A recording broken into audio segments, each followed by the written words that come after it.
Bonjour à tous, donc moi c'est Lauriane Blanc, je suis écrivaine et beatmaker. Et dans cette vidéo je tiens à parler des domaines de l'invisible, puisque comme j'expliquais cette espèce de segment, la continuité XY, cette droite infinie qu'on ne perçoit pas spécialement,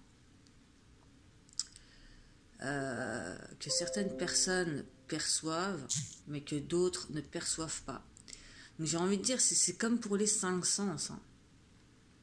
Il y a, par rapport à l'audition, par exemple, on entend les fréquences qui sont entre 20 Hz et 20 000 Hz.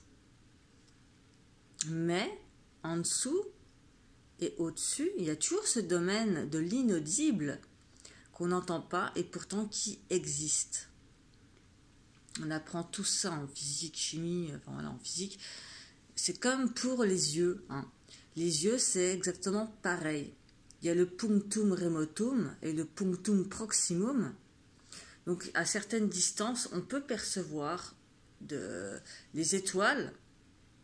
Et la plus petite distance à laquelle on peut percevoir, mais on ne peut pas percevoir des molécules à l'œil nu, tout comme on ne peut pas percevoir outre les étoiles. Donc encore une fois, il ne faut pas négliger le domaine de l'invisible, de l'inaudible. Et j'ai envie de dire par la même occasion, c'est pareil pour, pour la lumière. Pour tout en finalité. Donc on n'entend pas tout, on ne voit pas tout. C'est comme aussi les ultraviolets et les infrarouges. Ils sont dans le domaine de l'invisible. Pourtant, ils existent. Et c'est pour ça que je pense qu'il ne faut pas s'arrêter à des choses que l'on voit de ses yeux, puisque au-delà de tout ça, que ce soit avant et après, il existe bien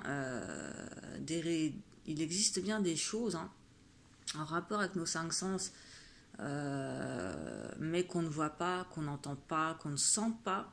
C'est comme les gaz aussi, comme certains gaz, comme le monoxyde de carbone, qui est mortel, mais qu'on ne peut pas sentir. Donc, vous voyez, il ne faut pas sous-estimer les choses qu'on ne voit pas finalement. Parce que ça existe. Donc, voilà. Nous, on est dans une réalité physique. Et pourquoi il n'y aurait pas d'autres réalités au-delà de tout ça? D'autres façons d'exister par rapport aux particules, par rapport aux molécules, des choses qui ne sont pas palpables, qui sont là avant et qui sont là après. Donc avant, comme je disais, avant la naissance, après la mort, on ne sait rien du tout en ce bas monde. Mais pourtant, il y a toujours cette droite. Et cette droite, voilà, c'est comme des équations avec des inconnus et on ne peut pas spécialement se permettre d'affirmer sans savoir, tout simplement. Pourtant, il existe beaucoup de choses. Donc s'arrêter au domaine du visible, de l'audible et tout ça, ça serait pas logique. Parce qu'il y a toujours des choses qui nous échappent et qu'il faut prendre en considération sans pour autant s'inventer des... Enfin voilà, on peut toujours émettre des hypothèses sans pour autant affirmer quoi que ce soit. Cela étant, tout coexiste. Tout coexiste.